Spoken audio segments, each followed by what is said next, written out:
Ini baru striker berkelas Eropa yang cocok jadi pengganti David da Silva. Bos Glenn Sugita dan Wak Haji Umuh berangkat ke Thailand untuk negosiasi Matthews Fornazari Chusdio dari Sukhothai FC Thailand karena jadi top skor keempat Liga Thailand musim lalu. Jadi harapanku usai statistiknya begitu hebat. Penasaran? Simak video sampai selesai. Hahaha, Bobotoh Auto tertawa ngakak melihat ini.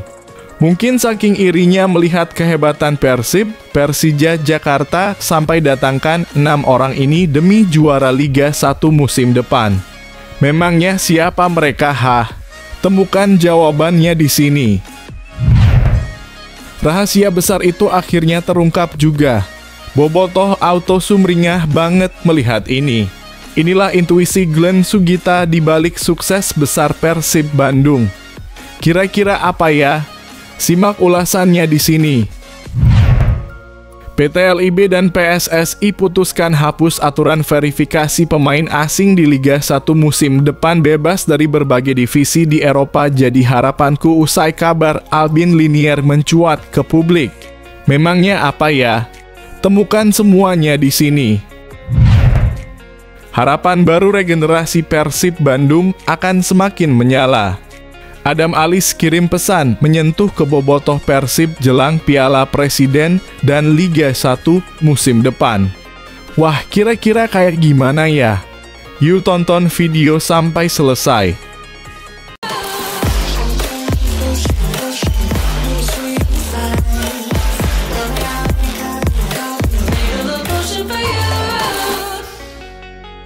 Mohon subscribe channel YouTube ini supaya gak ketinggalan berita Persib Bandung. Ini baru striker berkelas Eropa yang cocok jadi pengganti David da Silva.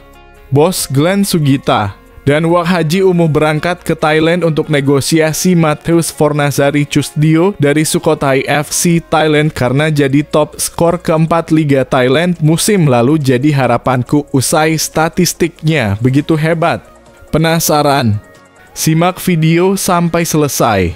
Kepergian David da Silva dari Persib Bandung pada akhir musim Liga 1 2024/2025 menjadi kehilangan besar bagi klub.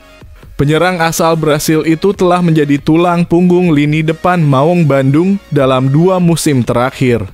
Kini manajemen Persib dihadapkan pada tugas penting menemukan sosok pengganti yang sepadan. Salah satu nama yang mencuat adalah Matthews Fornazari Chusdio. Striker asal Brasil tersebut baru saja menyelesaikan musim gemilang bersama Sukhothai FC di Thai League 1. Ia tampil konsisten sepanjang musim, mencetak 13 gol dalam 27 pertandingan liga dengan total 15 gol di semua kompetisi. Efisiensinya pun menonjol. Dengan rata-rata 0,67 gol per 90 menit, Fornazari termasuk dalam jajaran 4 besar top skor Thai League musim lalu. Ia juga nyaris tak tersentuh catatan disiplin buruk, tak satu pun kartu kuning dan hanya 1 kartu merah sepanjang musim. Secara gaya bermain, Fornazari adalah tipe striker yang aktif mencari ruang, cerdas memosisikan diri, dan mampu menjadi finisher maupun penghubung antar lini. Ia bisa berperan sebagai target man atau bermain lebih melebar sebagai second striker. Gaya ini sangat cocok dengan kebutuhan Persib yang tengah membangun ulang sistem serangan pasca ditinggal David da Silva. Keunggulan lain Fornazari adalah kemampuannya beradaptasi di Asia Tenggara. Bermain di Thailand membentuk pemahaman yang baik tentang ritme permainan, atmosfer stadion, serta tantangan iklim di kawasan ini, faktor yang seringkali menjadi kendala bagi pemain asing baru. Dengan usia yang masih produktif dan performa yang sedang menanjak, Fornazari menjadi opsi masuk akal dan strategis bagi Persib. Ia tak hanya membawa statistik, tapi juga pengalaman relevan dan karakter permainan yang sesuai dengan arah permainan modern. Jika direkrut, Mateusz Fornazari bisa menjadi penyerang utama baru Persib Bandung musim depan, bahkan dengan potensi menyamai atau melampaui kontribusi David da Silva di hadapan ribuan bobotoh yang haus gelar. Hahaha, bobotoh auto tertawa ngakak melihat ini. Mungkin saking irinya melihat kehebatan Persib, Persija Jakarta sampai datangkan 6 orang ini demi juara Liga 1 musim depan. Memangnya siapa mereka? Temukan jawabannya di sini. Persija Jakarta mulai tancap gas menyusun kekuatan untuk musim depan. Tak tanggung-tanggung, 5 sosok baru didatangkan untuk memperkuat tim pelatih yang dipimpin langsung oleh Mauricio Souza. Ini bukan sekadar rekrutmen biasa, tapi langkah strategis untuk membangun tim yang solid dan kompetitif. Kelima orang yang akan menjadi pilar penting di balik layar Persija adalah Italo Bartolo Resende sebagai asisten pelatih, Vitor Branco da Cruz sebagai pelatih fisik, Gerson Rodriguez Rios sebagai pelatih kiper, Caio Vito Jordão de Araujo sebagai analis, dan Claudio Luzardi sebagai interpreter. Nama-nama ini bukan sembarangan. Mereka adalah para penjaga ritme taktik, mentor kebugaran, penerjemah makna strategi, dan jembatan komunikasi yang bakal bekerja bahu-membahu membentuk skuad Macan Kemayoran menjadi lebih garang. Direktur Persija Jakarta Muhammad Prapanca pun menyambut kedatangan mereka dengan penuh optimisme. Selamat bertugas para staf pelatih. Kami bersama Jakmania berharap Persija dapat mengakhiri musim dengan senyum kegembiraan, ujar Prapanca dalam keterangan tertulis yang diterima Jumat 20 Juni 2025. Yang lebih mencengangkan, target Persija untuk musim 2025 sampai 2026 jelas dan tinggi, yaitu juara Liga 1. Musim ini bersama Coach Mauricio Souza, targetnya juara, kata Prapanca. Bukan hanya soal nama besar pelatih, tapi filosofi yang dibawa pun sejalan dengan karakter klub. Mauricio Souza, pelatih asal Brasil itu, diyakini akan memaksimalkan potensi pemain muda Persija. Dia memanfaatkan pemain-pemain muda. Menurut dia, Persija mempunyai kekuatan dari sisi pembinaan akademi, jelas Prapanca. Dengan susunan staf yang kuat, filosofi yang jelas, dan target yang ambisius, mampukah Persija Jakarta menjawab ekspektasi dan mengangkat trofi musim depan? Atau justru akan dipantati lagi oleh King Persib? Silakan komen di bawah. Rahasia besar itu akhirnya terungkap juga. Bobotoh auto sumringah banget melihat ini. Inilah intuisi Glenn Sugita di balik sukses besar Persib Bandung. Kira-kira apa ya? Simak ulasannya di sini. Persib Bandung berhasil menorehkan prestasi luar biasa dengan menjadi juara Liga 1 secara back-to-back pada musim 2023 hingga 24 dan 2024 hingga 25. Kesuksesan ini ternyata tidak lepas dari peran penting sang CEO sekaligus Direktur Utama PT Persib Bandung bermartabat, Glenn Sugita. Aditya Putra Herawan, Deputi CEO Persib, mengungkapkan bahwa Glenn memang selalu terjun langsung mengurusi berbagai hal penting di klub. Salah satu keputusan krusial yang diambil Glenn adalah penunjukan Bojan Hodak sebagai pelatih pengganti Luis Milla yang mengundurkan diri. Menurut Adit, ide nama Bojan justru muncul dari Glenn sendiri. Untuk ini, saya harus berterima kasih kepada Pak Glenn. Dialah yang benar-benar mengambil keputusan dan mempertimbangkan Bojan menjadi pelatih. Saya masih ingat pada saat itu Pak Glenn bertanya kepada saya, Adit, coba kamu cari potensi pengganti Luis Milla. Saya ingat kami mengajukan 7 nama. Bojan tak termasuk di sana, ungkap Adit. Adit menambahkan dibaca sama Pak Glenn dipelajari, lalu dia berkata, Adit, ada satu kandidat lagi. Namanya Bojan Hodak. Dapatkah kamu mengeksplor tentang dia? Kita pelajari. Pak Teddy juga masih ada saat itu. Saya ingat Pak Glenn saat itu butuh sosok pelatih yang sudah memahami kultur sepak bola Asia karena tak ada waktu lagi untuk adaptasi. Menurutnya, salah satu alasan utama memilih Bojan adalah pemahamannya terhadap kultur sepak bola Indonesia. Salah satu pertimbangan utama adalah kita sudah meyakini Bojan ini punya pemahaman dan sudah terbiasa dengan kultur sepak bola Indonesia. Ketika kita berbicara tentang kultur sepak bola Indonesia, itu meliputi semuanya: ruang ganti, operator liga, federasi, dan fan. Jelas Adit. Menurut kamu, seberapa besar pengaruh seorang CEO dalam menentukan prestasi sebuah klub? Apakah langkah Persib memilih pelatih yang paham kultur lokal jadi kunci sukses mereka? Yuk bagikan pendapatmu di kolom komentar. PT LIB dan PSSI putuskan hapus aturan verifikasi pemain asing di Liga 1 musim depan bebas dari berbagai divisi di Eropa. Jadi harapanku usai kabar Albin Linier mencuat ke publik. Memangnya apa ya? Temukan semuanya di sini. Bursa transfer Liga 1 tengah hangat dengan kabar soal Persib Bandung yang dikaitkan dengan nama Albin Linier. Pemain asal Swedia ini disebut-sebut sebagai incaran pelatih Bojan Hodak untuk musim depan.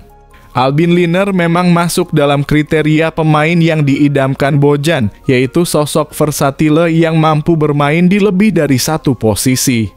Posisi utama Linier adalah bek tengah, namun ia juga bisa dimainkan sebagai sayap kiri hingga penyerang depan tengah. Kemampuan ini tentu sangat menarik bagi pelatih yang menginginkan fleksibilitas di lini tengah dan belakang. Namun ada kendala besar yang membayangi potensi transfer ini. Linier sudah berstatus tanpa klub sejak 1 Januari 2025 setelah membela Tabi FK, sebuah klub yang berlaga di Divisi 3 Swedia. Disinilah masalah muncul. PT Liga Indonesia baru sedang melakukan verifikasi ketat terhadap para pemain asing yang akan direkrut, termasuk dari Eropa. Aturan yang berlaku membatasi rekrutmen pemain asal Swedia hanya dari Divisi 1 dan Divisi 2 saja. Karena Tabi FK berada di Divisi 3, Linier secara resmi dinyatakan tidak lolos verifikasi untuk bergabung dengan Persib Bandung. Jadi meskipun nama Albin Linier sempat jadi bahan perbincangan hangat, peluangnya untuk resmi menjadi bagian dari Persib kini tampak kecil. Kalau menurut kamu, apakah aturan verifikasi pemain asing ini membantu menjaga kualitas Liga 1? Atau justru membatasi peluang klub mendatangkan pemain potensial? Tulis opinimu di kolom komentar ya. Harapan baru regenerasi Persib Bandung akan semakin menyala. Adam Alis kirim pesan menyentuh ke bobotoh Persib jelang Piala Presiden dan Liga 1 musim depan. Wah, kira-kira kayak gimana ya? Yuk tonton video sampai selesai. Gelandang Persib Bandung Adam Alis mengaku cukup sedih melihat kepergian 13 pemain usai sukses menjuarai Liga 1 musim 2024/2025. Eksodus besar-besaran ini memang menjadi titik perubahan besar bagi skuad Maung Bandung di awal musim 2025/2026. Di jendela transfer, Persib melepas 8 pemain asing dan 5 lokal yang kontraknya tidak diperpanjang. Menurut Adam, hal ini cukup disayangkan karena musim lalu chemistry antar pemain sudah terjalin dengan sangat baik yang akhirnya membawa tim meraih gelar juara. Tanggapan 13 pemain pergi. Saya pribadi cukup sedih karena kita mempunyai tim yang kompak musim lalu. Sudah mengenal satu sama lain. Ungkap Adam saat diwawancara awak media, Jumat 20 Juni 2025. Meski begitu, Persib sudah menyiapkan amunisi baru untuk menggantikan para pemain yang pergi. Adam berharap para wajah baru ini bisa cepat beradaptasi dan membawa tim tampil lebih baik, mengingat persiapan jelang Piala Presiden 2025 sangat mepet. Mudah-mudahan penggantinya nanti bisa lebih bagus dari pemain musim lalu dan kita cepat beradaptasi. Karena persiapan kita juga akan mepet ya buat Piala Presiden dan mudah-mudahan semuanya bisa berjalan lancar harapnya. Bagaimana menurut kamu? Apakah pergantian pemain besar-besaran ini justru jadi angin segar atau malah tantangan berat bagi Persib? Yuk, tulis pendapatmu di kolom komentar.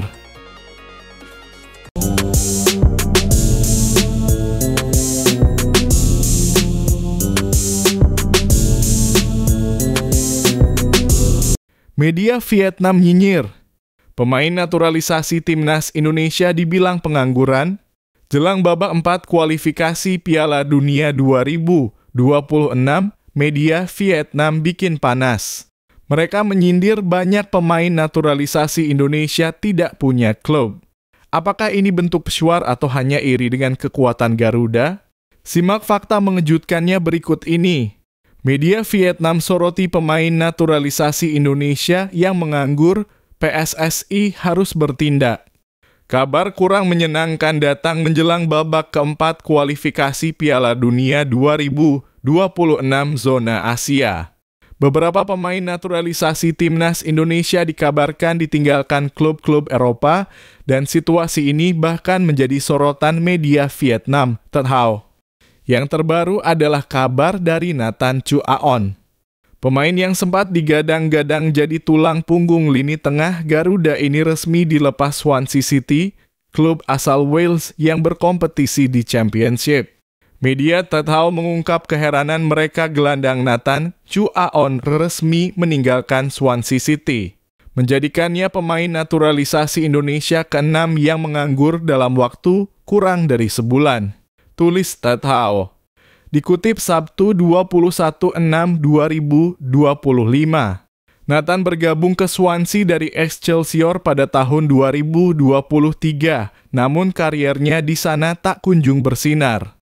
Ia hanya mencatat 3 penampilan sebelum dipinjamkan ke SC Heerenveen, di mana dia juga hanya bermain 4 kali. Pada 19 Juni lalu, Swansea secara resmi mengumumkan pemutusan kontraknya, meski seharusnya masih berlaku hingga 2026. Situasi Nathan ternyata bukan kasus tunggal. Justin Hubner, gelandang berusia 21 tahun, juga tidak diperpanjang kontraknya oleh Wolverhampton Wanderers setelah 4 tahun membela klub Inggris tersebut. Kini ia tengah mencari klub baru meskipun sempat digoda oleh sejumlah tim Liga 1. Banyak pengamat menilai Eropa tetap menjadi tempat yang ideal bagi Hubner untuk berkembang. Rafael Struijk, striker muda yang sempat membela Brisbane Roar, juga mengalami nasib serupa. Setelah musim yang kurang mengesankan di Australia, kontraknya tak diperpanjang. Meski rumor kepindahan ke Bali United santer terdengar, Struijk belum mengumumkan masa depannya. Sementara itu, Tom Hai, salah satu gelandang paling berpengalaman di skuad Garuda, juga berstatus free agent usai kontraknya dengan Almere City habis. Rumor yang mengaitkannya dengan Persija Jakarta masih belum jelas kebenarannya. Hal yang sama juga terjadi pada Shaine Patinama yang kini tanpa klub usai dilepas CAS Open. Meski diminati klub-klub Asia Tenggara seperti Buriram United dan Bayangkara FC, sang bek 26 tahun ini masih belum sepakat dengan klub manapun. Yang cukup mengejutkan adalah nasib Jordi Amat, ex-pemain Swansea dan Espanyol. Setelah musim yang kurang sukses bersama Johor Darul Ta'zim (JDT), Amat dilepas. Namun ia dikabarkan sedang diminati 2 raksasa Liga 1, yaitu Persib Bandung dan Persija Jakarta. Bahkan ada rumor bahwa klub-klub Spanyol berniat memulangkannya ke La Liga. Situasi ini tentu menjadi perhatian besar bagi penggemar sepak bola Indonesia, terlebih saat timnas tengah bersiap menyongsong fase krusial kualifikasi Piala Dunia. Ketika banyak pemain pilar belum memiliki klub, kekhawatiran akan menurunnya performa mereka tentu sangat beralasan. Apakah ini pertanda bahwa PSSI perlu turun tangan? Kondisi ini bisa jadi panggilan penting bagi federasi untuk memfasilitasi para pemain agar mendapat klub baru, baik di dalam maupun luar negeri, demi menjaga kualitas timnas. Apalagi usia mereka masih produktif dan pengalaman mereka di Eropa bisa jadi aset besar untuk skuad Garuda. Bagaimana pendapat kalian, pecinta sepak bola tanah air? Apakah PSSI seharusnya lebih aktif membantu para pemain naturalisasi menemukan klub baru? Atau justru ini momentum untuk memberi kesempatan lebih kepada pemain lokal? Tulis komentarmu di bawah dan mari kita diskusikan bersama. Iran terancam gugur, Indonesia diuntungkan? Ini jawaban mengejutkan FIFA. Ketegangan meningkat setelah muncul isu Iran bakal dikeluarkan dari kualifikasi. Banyak yang bertanya apa dampaknya untuk Indonesia? FIFA pun beri klarifikasi yang bikin netizen terbelalak. Simak ulasan lengkapnya sekarang. Iran terancam dicoret dari Piala Dunia 2026. Timnas Indonesia bisa diuntungkan. Kabar mengejutkan datang dari arena sepak bola internasional.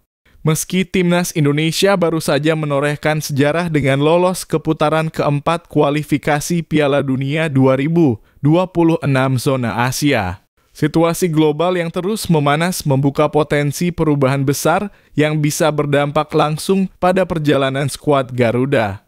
Salah satu negara kuat Asia, Iran, yang sejatinya sudah resmi lolos ke Piala Dunia 2026 usai memuncaki grup A, kini berada dalam situasi genting. Media olahraga beIN Sport Qatar melaporkan bahwa Iran bisa dicoret dari Piala Dunia karena termasuk dalam daftar negara yang warganya dilarang masuk ke Amerika Serikat. Salah satu tuan rumah Piala Dunia 2026 bersama Kanada dan Meksiko. Iran bisa dicoret dari Piala Dunia 2026 setelah lolos. Tulis beIN Sport.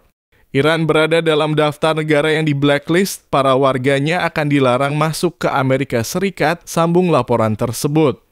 Skenario ini tentu membuka kemungkinan baru, apakah akan ada pengganti jika Iran benar-benar dicoret? Menurut sejumlah sumber, AFC bisa menambah kuota untuk tim-tim Asia yang belum lolos otomatis, yang artinya Timnas Indonesia punya peluang lebih besar untuk merebut tiket ke putaran final.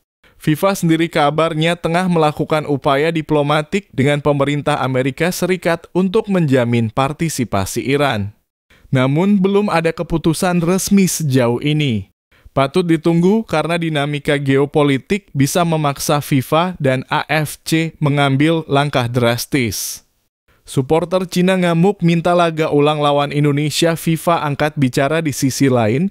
Kemenangan Timnas Indonesia atas Cina di putaran ketiga kualifikasi Piala Dunia 2026 juga masih menyisakan polemik. Gol tunggal oleh Romani dari titik penalti membawa Garuda menang 1-0, tetapi membuat publik negeri tirai bambu murka. Supporter Cina secara terbuka menuntut agar pertandingan diulang dengan alasan keputusan wasit dinilai memihak tuan rumah. Dalam laga tersebut, wasit Rustam Lutfulin memberikan penalti untuk Indonesia yang dipandang kontroversial oleh fans Cina. Media Vietnam Sohu melaporkan bahwa tekanan terhadap Asosiasi Sepak Bola Cina dalam kurung CFA semakin besar. Para penggemar menilai hukuman wasit agak mengada-ada dan Asosiasi Sepak Bola Tiongkok dapat mengajukan banding ke AFC atau bahkan meminta pertandingan ulang, tulis Sohu. Namun, FIFA langsung memberi respons tegas. Mereka menyatakan tidak ada pelanggaran aturan yang cukup serius untuk membatalkan hasil laga atau mengulang pertandingan. Dengan demikian, kemenangan Indonesia tetap sah dan Timnas melenggang ke putaran keempat tanpa hambatan. Nah, bagaimana menurut kalian pecinta sepak bola tanah air? Apakah Iran seharusnya tetap diizinkan tampil di Piala Dunia 2026? Dan soal protes Cina, apakah layak untuk diproses ulang atau hanya bentuk kekecewaan semata? Tulis pendapat kalian di kolom komentar dan mari diskusikan bersama.